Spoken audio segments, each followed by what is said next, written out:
We love supporting and promoting the creators of musical theater throughout the world, and we would love to have your support as well. Go to musicaltheaterradio.com and click on the Become a Patron button because a supportive community is a strong community. Welcome back to another episode of Be Our Guest here on Musical Theater Radio. I am your host, as always, Jean-Paul Jovanoff. About 2 hours down the 401 in Southwest Ontario is the Grand Theatre. I'd heard about it before, but I'd just never been. But a few months ago, I got to go see the new Canadian musical grow down there.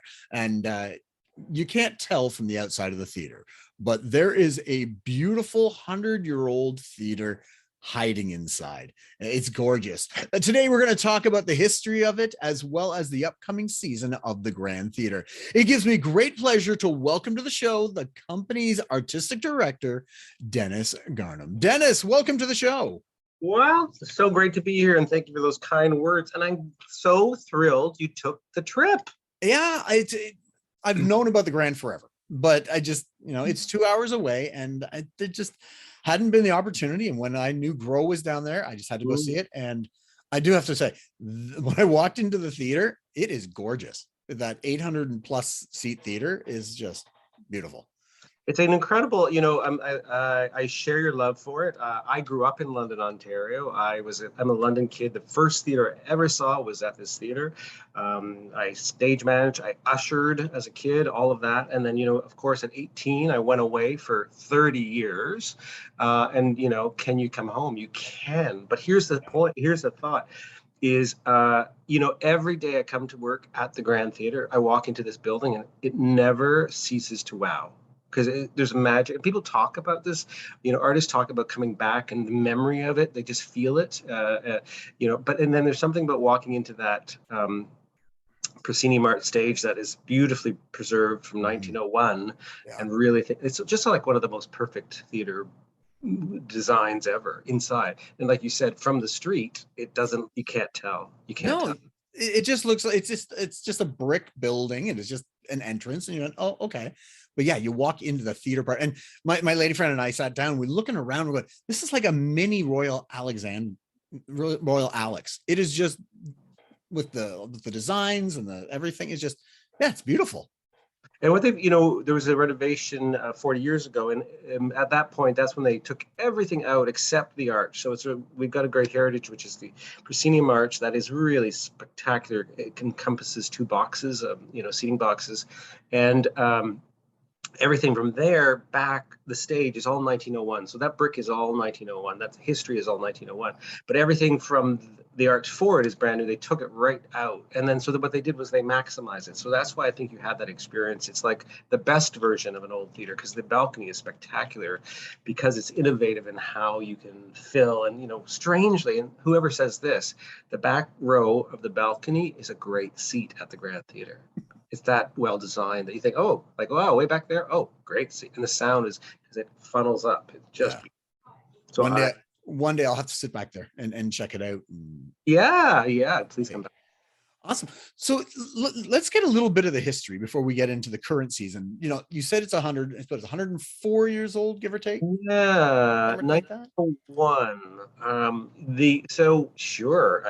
And it's one of this. The other thing I love about the Grand is it has a storied, deep history, both very personal for people, but also we've got a ghost. Nice. So in 1901, it was created built by Ambrose Small. Ambrose Small had theaters he had the Grand Theatre in Toronto. He has a Grand Theatre in Kingston, and he was quite a guy, quite a character. And so he built these theaters, and there was a circuit. So the first phase of the Grand during Ambrose Small's ownership there was a circuit where shows would come from New York to Detroit, or Buffalo, then to London, and then to Toronto, and then to Kingston. And they would just circle, and again, it's a 840 seat theater right now. But back then, I think it was something like 1,400 seats. So you would get New York shows drop in for 2 nights. The whole city would come, it would be pretty extraordinary. And that was the origins. So all kinds of great artists played here during that time. But what we're known for is that in 1919, something happened. That is the day when Ambrose Small, or the year when in September, when Ambrose sold his theaters. And on that day, I can't remember the number now. It was like he got an incredible amount of money, like over $100,000 at the time. So millions of dollars. He got the money, put it in the bank, and then disappeared. And so literally has not been found. He was sighted 2 days later at the stage door at the Grand Theatre in London, Ontario. That was the last known sighting. And ever since then, he appears as a ghost at the Grand. And people have, since 1919, have seen him. He has a box, he has a seat, and sometimes the seat will go down. People have seen that. I've heard about it forever, but I did witness it indirectly firsthand a couple of years ago here, where there was 2 stage crew men working on stage, and they were working away, and the younger guy looked up stage right, and he saw a man with a mustache, and he was like, he kind of saw him. He said, well, he thought that was his buddy for a second, but with the mustache, and then he turned back, and his buddy was there. He looked back again, and he realized it was Ambrose Small. And this crew guy, like, had to go home, because I saw him, and he had like all the blood rushed out of his body, because he was like, I just saw a ghost. I know I saw a ghost. So, so that, interestingly enough, like, and I've always been fascinated by that. We've had like seances on the stage. We've had TV shows from around the world come and do profiles on this ghost. He's that infamous, partially because, the more you do the research, well, he was married. He had a lover. He had a business partner who didn't like him. There was a lot going on, right? It was so, his life was so controversial that they even checked the furnace here at the Grand to see if there was embers, like had somebody thrown him into the furnace. Wow. This was like how extensive the report went on forever. I mean, I don't know you, John Paul, but it sounds to me like a great makings for a spectacle kind of vaudeville stage musical show. Yes, exactly. And that's what we're doing. So, we're actually opening next season, our street stage season, with a world premiere called Grand Ghost by Trina Davies. She's been writing it for we've been working on it for over 5 years. Incredible Jillian Kiley is directing. So because it's actually a line to play in 1919, something happened. There's a lot of music on the show as well. I know you're a big music fan. So there's going to be vaudeville singing. There's going to be magic acts, all trying to figure out where and how it happened, and it's done kind of brilliantly by a series of ghosts. The characters of the show are ghosts who kind of reenact and try to figure out, why is he haunting us? So we're kind of taking, something that we hold near and dear to us and put it live on stage. Nice. Well, that sounds awesome. Yeah, I've been fascinated by it, and Trina Davies, who incredible writer. The more she's learned so much about Ambrose now, like, it's just fascinating studies. Like, his wife didn't report him missing for 6 days. What? His business partner moved to America shortly after and changed his name. What? Like, it's full of like, what? How many suspects could there be? Just like right there. Right? He also had in his Toronto theater, which I think is crazy. In his Toronto theater, in his office, he had a door, and behind the door, it was his boudoir, as a private bedroom right at the theater that chorus girls would be taken in there. Like, he's just a bad guy. Wow. So, we're kind of also wanting to examine that, like, what happened, what, like, did he deserve it? All of those questions, which I think is important because it is a storied past. And the other thing about the Grand is that, like, it went from that to being very much a community theater. It belonged, London Little Players, it belonged to, it became London's theater, and everybody produced plays here, and everybody put on shows. And then I can't remember how long ago, it must have been about 40 years ago, it became professional. It became Theatre London, and then became Grand Theatre, and all kinds of shows and things have been happening ever since. So it's not, I'm not kidding that it's like the honor of my life to be here at the Grand. I had never directed here until I got the job as artistic director. So the very first show, I think, was probably A Christmas Carol. It was really moving to me, having seen that stage for my whole life. And about 18 years ago, this Sunday, apparently, I got married to my husband, Bruce, in the Grand Theatre, in the balcony, in those great seats I talked about at the back.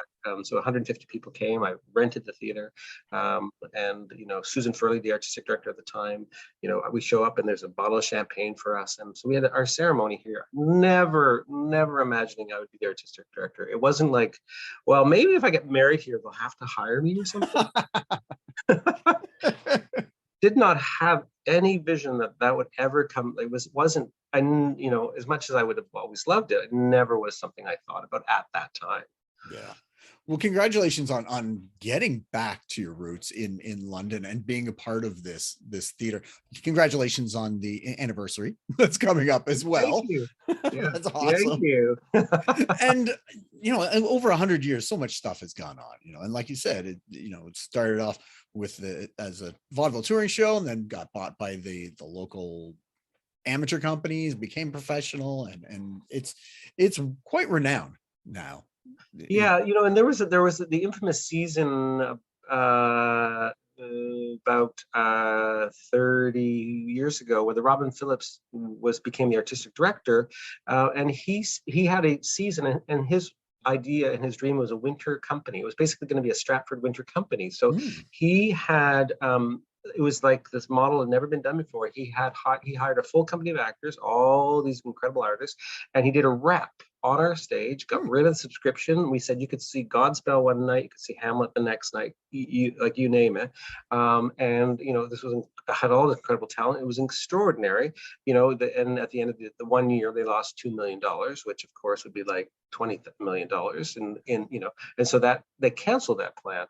But here's the point that's interesting to me is that I was 17 years old. I saw those plays as a high school student. Right, I was at opening night of Hamlet, starring Brent Carver and Martha Henry, directed by Robin Phillips. Like, I remember it, and I was 17, and I was just sitting there thinking, well, I guess this is what the best theater is, and it was extraordinary. Brent was like, and he must have been 25, like he wouldn't have been that old, and Martha was extraordinary. Right. So when that's what I see when I come to the Grand. I always see those moments and that magic of this place. And so, to your point, like there's been a lot tried out and tested here. And that's why these walls hold, a lot of stories. Yeah. So just before we get into the new season, I understand you have a new hire that's going. You've got a new executive director. Yes, I do. Yeah. Yes, fresh news. Yes, sorry, you caught me off the spot. I'm like, oh my God, already? Oh, right, we're announcing it. Okay, you're right. This is live. This isn't live today. This isn't live. No, this isn't live. This is in the future. In the past, I know it gets confusing. Okay, so here's the exciting thing is, so thank you. We're like 3 hours away from making it public, which is, so that is exciting. So I was like, what? Is it noon? So Deb Harvey, the executive director here at the Grand, has been here for 22 extraordinary years. And among her incredible accomplishments, for any executive directors, is that she's kept the doors open, kept things balanced, and she's allowed great art to happen. And I can only speak personally that in my 6 years here, she has been the yes of my dreams. So she is moving on to stepping aside and moving on, and we're going to miss her terribly. So that's the first thing I think about that. So of course we did an extensive national search, and we'll be announcing any moment now. Evan Clausen will be the new executive director. Evan will be completing his time at Western Canada Theatre in Kamloops, British Columbia. He's really astute, and there was a very large search committee that got to witness him being put on the spot in front of 10 people. And he was on the spot, and he was just calm and clear and confident and storied and prepared and gentle and wise. And so he's going to bring a whole new different energy here to the Grand. So that is a big part of next year as we move forward. So we're excited that Evan's coming our way. Those type of hirings are sad because you're losing someone, exciting, scary. Like it runs the entire gambit of emotions when you hire somebody in that position. So well said. It's so well said. You know what? We had a board meeting yesterday, and I was watching Deb speak, and I thought, what are we going to do without that? We can't, like, how are we going to, what? Like, she, like, all that knowledge, like, I can't say what she just said, right? Like, she's so wise. And I was like, oh, I was really a bit panicky, you know. But I also know that, like, I think we know we are guests, and we are all guests in these roles, right? We're every day. I am just happy to be here. I'm so on, truly, but I'm just a guest, and I too shall pass, and I will move on. Somebody else there will be a new artistic director in the next, while, whatever that means, and I'll be grateful for it. But I think it is important, and I don't know that there, that being said, I don't know that there's many people who don't really understand, like people who living it, who don't appreciate it. Like, it's such a privilege, right? Yeah. And so it is scary, but it's exciting, because I think it's important, and there's going to be more change, and more, like, change is the word for everything. So exciting, and that's a good thing. Yeah. Well, congratulations on the hire, and exciting, like you said, to see where this is going to go, because new minds and new ideas and all that fun stuff. Well, here's the thing to that, is that we've certainly been learning in the last little while. Like, I've been reminded, I should say, is that it's all about humans.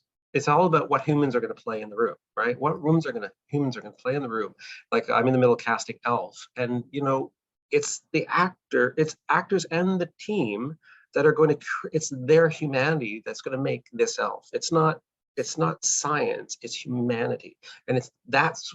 Like, we become so excited about the casting process and people involved and all that, and because it's like, but that's our Elf, like any show, right? But it's like, what's Izad Itamadi, who's playing our Elf, is a brilliant actor. You would recognize him. He played Samuel in Grow, the boyfriend, the love interest, so charmingly, funnily, hilariously. He's like, so everybody hears that he's doing it just screams, because what he did in Grow was so beautiful and thrilling, right? So imagine him as Elf, right? So all of a sudden, that's what Elf is about, right? It's not about me. It's a little bit of me, a little bit of everybody, right? But it's all about Izad's offerings, right? So to your point about change and new, and yeah. So let's talk about the season. I know we already mentioned a few of them, so but let's start with the opening show and work our way through. Sure, happy to. Well, we have a huge tradition here at the Grand, 24 years in the making, apparently. This year which is the high school project. This is our project where we create we do a production, and it's all high school students, usually 50 kids on stage and 20 backstage. We partner, all the backstage people have all partners. In the orchestra, we even double up. We have professional orchestra play, but students sit beside their partner. Like, if there's a violin player, there's another violin player, so they get to be mentored. It's all free of charge. The students pay $0. We raise a lot of money so that this can be free for everybody. And again, for 24 years, we put on shows. I had the privilege a couple of years ago of directing Prom Queen, Colleen Akiva of Grow fame. They're incredible, and they're so talented.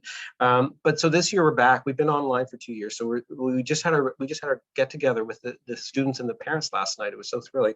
Into the Woods by Stephen Sondheim. This is one of the great musicals, and I just, we haven't done it yet, and I just think watching kids roam around and make that happen is going to be amazing. Sasha Dennis is directing it. She's got a brilliant concept I would never have come up with that is going to make it fresh, and it really will be like just setting it in a whole different kind of magical world. So that's very cool. We set it off. We run for 10 performances. It sells out. People go crazy for it because it's your kids. And someone said to me last night too, it's like you see the hope in these kids, and they're so talented. You just feel and the sets are professional, the lighting's professional. It's all that. So we're going to start there. Nice. But I can keep going. Can you tell? So then that world premiere, I've been waiting for 5 years of Grand Ghost, Trina Davies, Jillian Carley, all about our Emperor Small. It's going to be, it's fun. And there's music, there's pianists, there's like vaudeville, there's all of that. So that's a really great way to kind of bring us all back, I think. And then we do have two theaters. When they renovated 40 years ago, they put in a studio theater downstairs. So we've got this 150 beautiful, intimate, like I love it so much. We did a production of Cabaret, immersive. Oh, yeah. People were dancing, singing and dancing on your tables. Like there literally was no stage. It was just a cabaret, which I directed about 3 years ago. And we had announced it and everything. It was so successful. It was going on a 5-city national tour. Wow. For 7 months. We were going to go immersively across the country, and then we announced it, and then COVID. So and so I think it's so funny because the worst thing you could ever do during this time is an interactive musical of Cabaret. So it wasn't like sort of not going to happen. It's like, nope, this is done. So I don't know when or if. Anyways, the studio is so magical. So Zorana Sadik has written and stars in this piece called Mixtape, which was at Crow's Theatre recently, and we're bringing it in. Zorana is so talented, and one of the themes of the season is that besides live and in person, which is a riff off that thing that doesn't mean anything anymore, but now it means a whole heck of a lot to be live in person, is that London has been designated the UNESCO City of Music. So I think there's like 10 of these in the world. Really? It just happened, I think 6 months ago. And we have this special designation. And so that kind of has made us very proud as a city. So it's ramping up, like we're talking about a music district in the city, and just we have a lot of talent here. That's the bottom line is, London makes talent. There's a lot of talent. That's the other thing about the Grand is, Victor Garber, all kinds of people have come out of here and moved on. They've done great things. So we're pretty excited by that. So Mixtape, Zorana's coming down. We're bringing her in. City of Music, we're going to hear her piece, which is all about how she makes sound. So she sings, she imitates, she does some opera, she does some pop, but she plays with her voice and shows you how sound to her is the most magical, beautiful thing. So it's kind of this gorgeous introduction, I think, to the City of Music. We talked about Elf the Musical is going to be the Christmas offering. It's going to run for a very long time, 5-6 weeks or something like that. It's the biggest thing we've done, and I've just finished the design. I've been in Christmas land, John Paul, for the last every day. Oh, should the Christmas tree be in that scene, or how big? Those elves. How elfy do we want them? Like but it's kind of great, And I've become hooked by it. Like I didn't know that I wasn't one of those elf movie fans originally. I hadn't seen it, and then but I become like full on fan, very excited again. And what's changed it for me is the people involved. So in January, Controlled Damage. This is a new play by Andrea Scott. It will be the second production of it. There was first production in Halifax. It's all about Viola Desmond and what she did when she walked into that movie theater, in I think 1946, and she sat downstairs not knowing that as a Black woman it was assumed and determined she should be upstairs.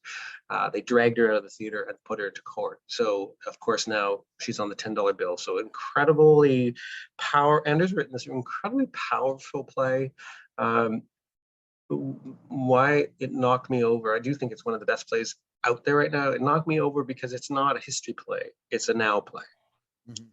Talking about something that happened, but it doesn't feel like, oh, they did that back then. It feels like, okay, listen, people, this is how we treat people and how we shouldn't treat people, and it's empowering. And we were supposed to, I think we were, a few weeks away from starting rehearsal of it last year during the pandemic, so it's all been just brought forward. So suffice it to say, it's ready to go. Ready to rehearse it. It is like, it literally was, they started building it, I believe. It's that ready. Wow. So which is, the way of the now. Yeah. Boom X comes back. Rick Miller, he has the trilogy, and this is the second one. a fun story, Rick Miller, because this is a one-person show, and he capsulates. He kind of does a time capsule. But I met with him about yeah, 8 years ago. I had coffee with them, and I was like, "What you got?" He's like, "Well, I have the show called Boom, because we developed at the Stratford Festival." And he said, "I worked on it, and they said it's like they decided it's not appropriate for them, or they passed it forward." And I said, "Oh, what is it?" And he said, "I said, okay, do you want to bring it to Theatre Calgary, where I was the artistic director?" And so he's like, "Okay." So we brought it into the festival. We brought it for a week to Theatre Calgary like 6-7 years ago. The very first Boom was at Theatre Calgary. So I was really proud. He's thrilled that it's going all over the place. Now he's on Boom X and Boom YZ, I think. So he's coming with that. That was announced for, I think, last year, or I can't even keep track anymore. Next up, in the month of February, is a play called Homes, a refugee story. It's by Winnie Young and Haysam Kadri, based on Winnie's book about Abu Bakr, and a man named Abu Bakr. And so I read this book. I was traveling, I read it, and I finished reading it. This is a strange story, but I read it, finished on a beach in Spain. And I got on my phone in Spain. This was 2 years ago. And I have tried to find Winnie, the writer of the book, and said, "Hi, I love your book. I think it should be a play." Now it's a play. I'm very excited. So, it's this incredible true story of a young man, Abu Bakr, who begins. It's called Homs. Like, he was born in Homs, Syria, and how he moves on to and immigrates to Edmonton.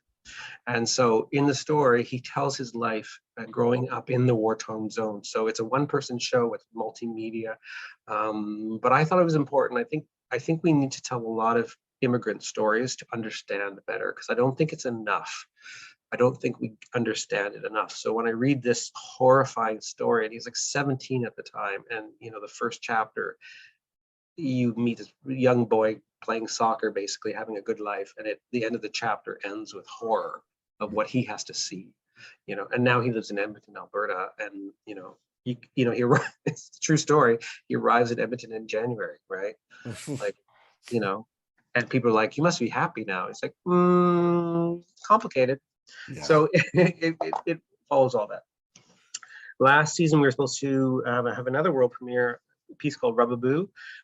Andrew Menard has written. I asked her to come and do a concert for us, and so she called it Rubaboo. Rubaboo is an Indigenous word for stew, putting everything together.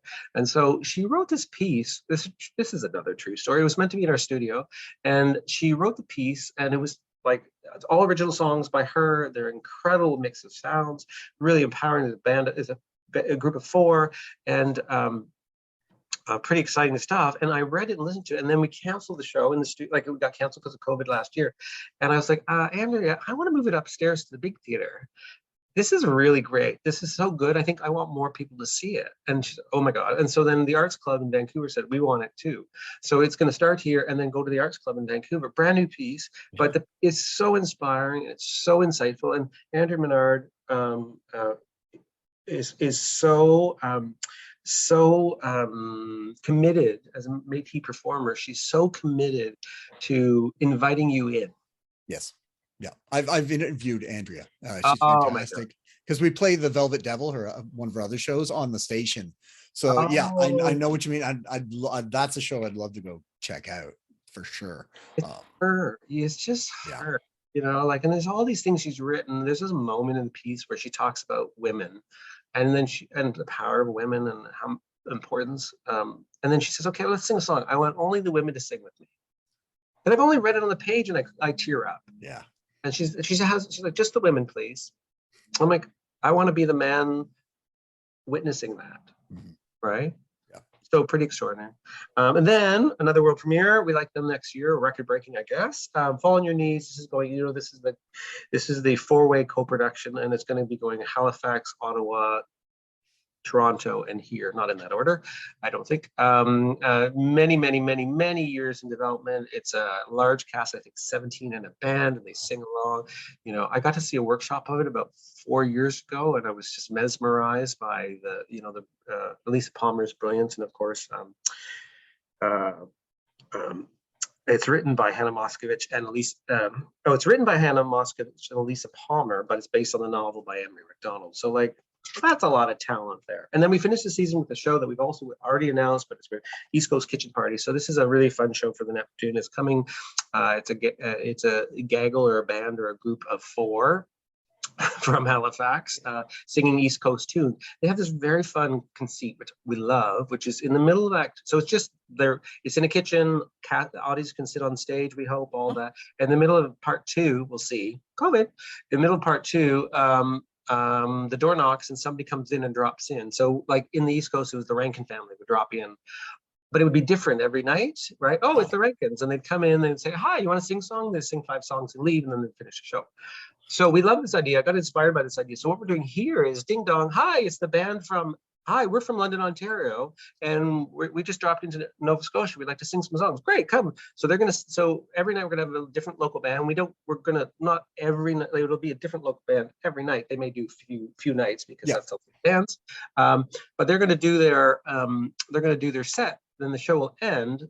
But then, because we have a renovated, gorgeous new theater with I don't know if you saw the beautiful new lounge we have upstairs with a stage, then the show ends and the local band's going to take over. And so you can stay after, and the party's going to keep going. So the East Coast Kitchen Party becomes the Grand Theatre Kitchen Party, which is pretty fun.